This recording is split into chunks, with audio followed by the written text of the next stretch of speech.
Tim Pancakes.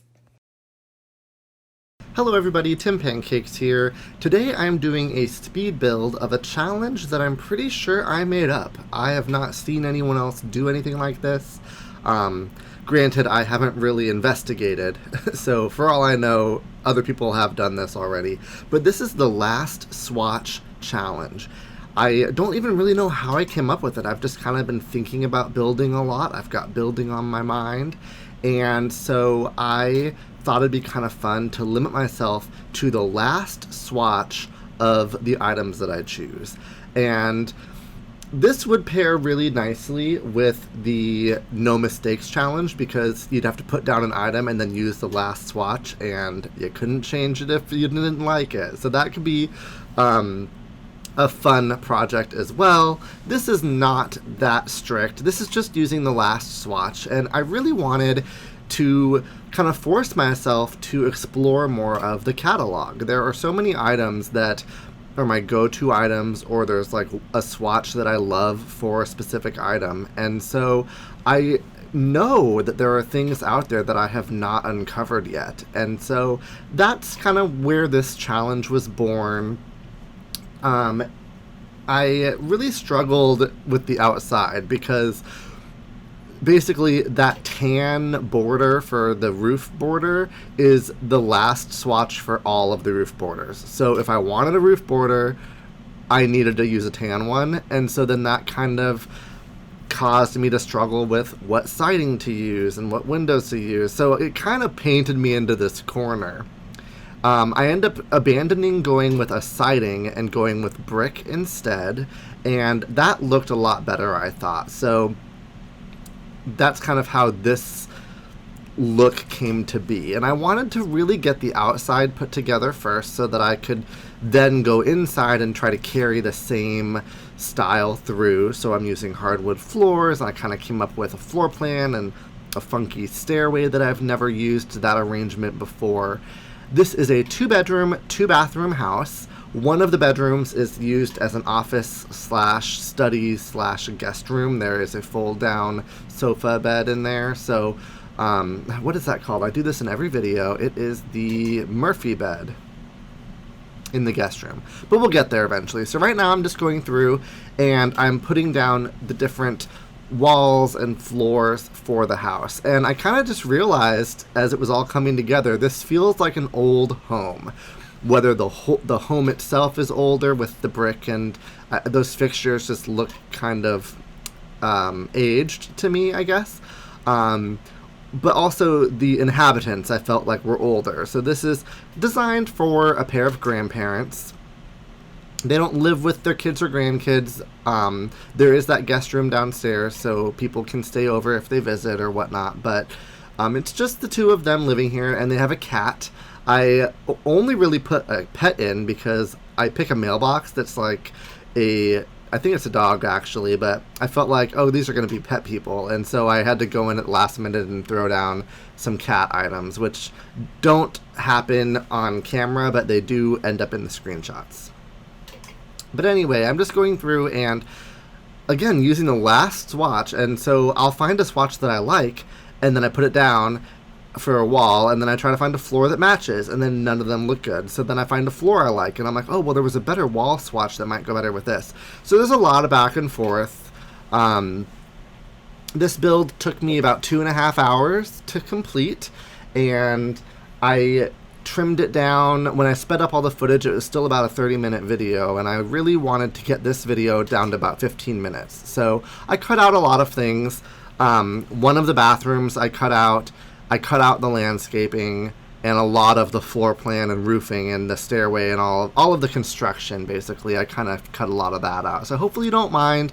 I really just kind of wanted to get to the interior, although now I'm realizing I really probably should have cut out some of this nonsense since I'm just kind of all over the place.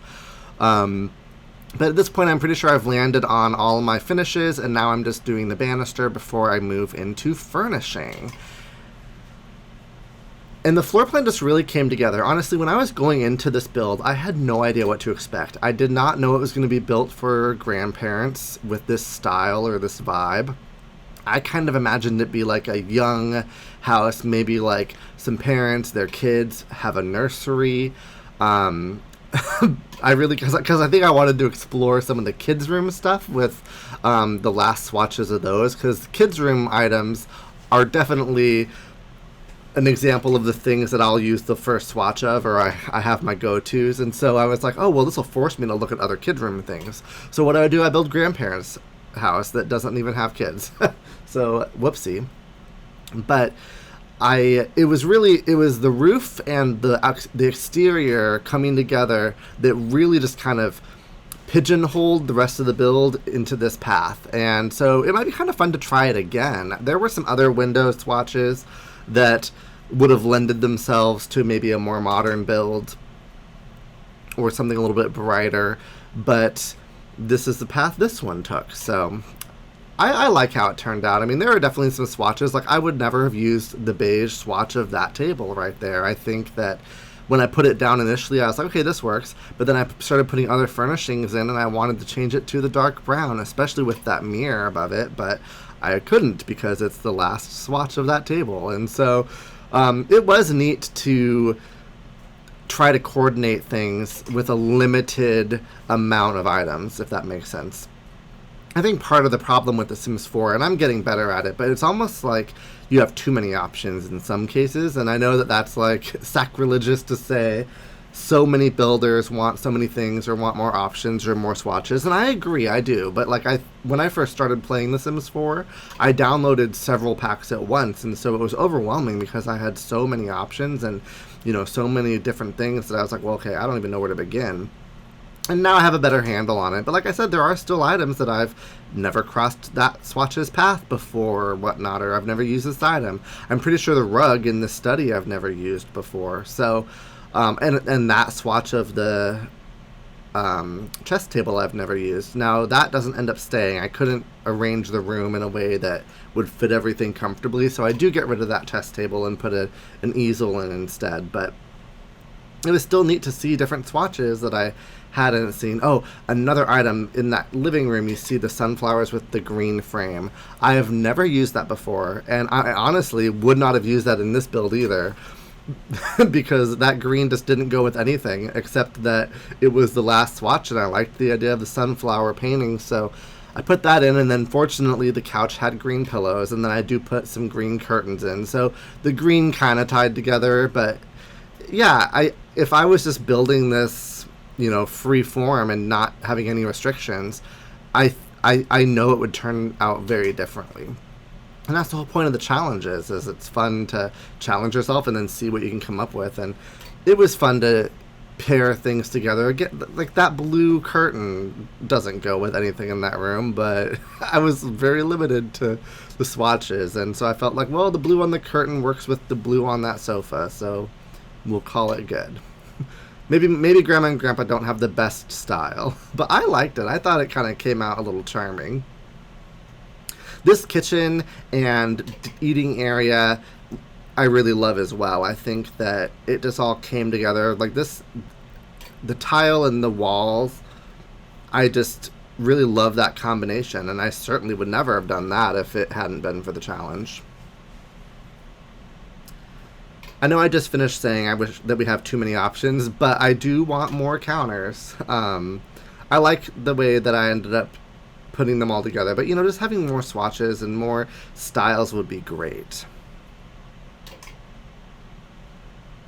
One thing that was kind of interesting with the kitchen is the last swatch for a lot of items was this brownish kind of milk chocolatey color. So the stove, the refrigerator, and the sink all coordinate, and that worked out nicely. I thought that would be pretty appropriate for a grandparent's house, maybe to have these old brown fixtures.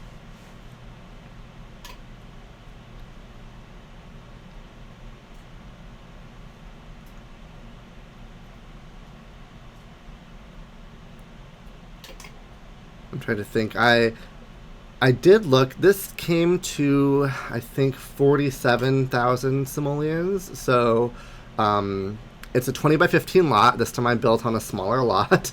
And I didn't do a whole lot in the way of landscaping, so you really didn't miss much. And the items that are outside didn't really have very many swatches anyway. I think maybe one bush had different swatches, but otherwise everything was just one swatch. So there's nothing really that exciting going on outside.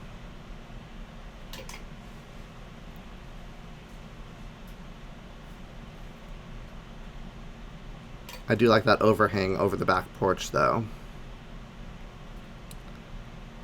And this bathroom was fun. I wanted them to both be full bathrooms just because if there was a bedroom on the first floor, I thought having the bathtub down here would be nice. But I also really wanted to put in, you know, there are things that I put in all my builds, and the washer and dryer is one, the thermostat for seasons, and the decoration bin for seasons is another pair of items that I like to try to put in all my builds. And so I realized I didn't really have a laundry room, but I'm like, well, I have 2 bathrooms, so I'll just put the washer and dryer on the first floor. And then fortunately I have that little, right there, that nook that I realized, oh, well, that'll fit nicely.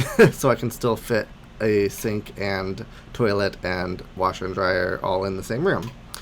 When I went in and play tested, I did realize that that sink is too close to the bathtub, so I have to shift it over, but I've play tested it and it all works. This is available on the gallery under my EAID TOYDE05, TOYDE05.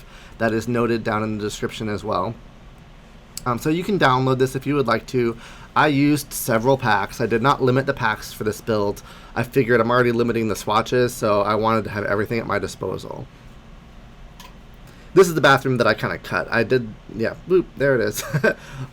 This one also, you couldn't get into the bathtub, so I had to shift the toilet over, but it does work now, and I checked all that before uploading it to the gallery.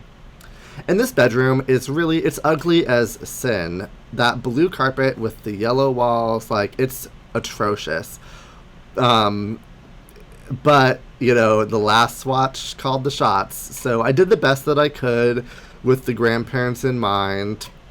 It's really just kind of a hodgepodge of different things, but, you know, how many bedrooms are really going to be perfectly styled and coordinating really well? So, you know, it's grown on me. I think it's kind of charming and sweet, but, you know, let me know what you think. It's definitely a mix of different colors and textures. And after doing this, I think it'd be a lot of fun to try again with a different design idea in mind, or maybe even to do like the second swatch challenge or something like that. So, I don't know. I mean, there's a lot of fun things that you could do.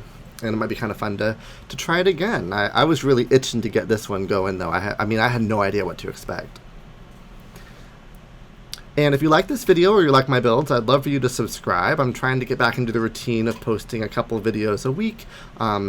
Different content, but I'm really trying to focus on builds right now. So definitely would love to have you subscribe and like and comment. You know, let me know you're here, and try to, you know, get to know the community a little bit better. I'm wrapping up the bedroom, and that's the last piece before I cut to the screenshots. So thank you guys so much for watching, and that's a stack.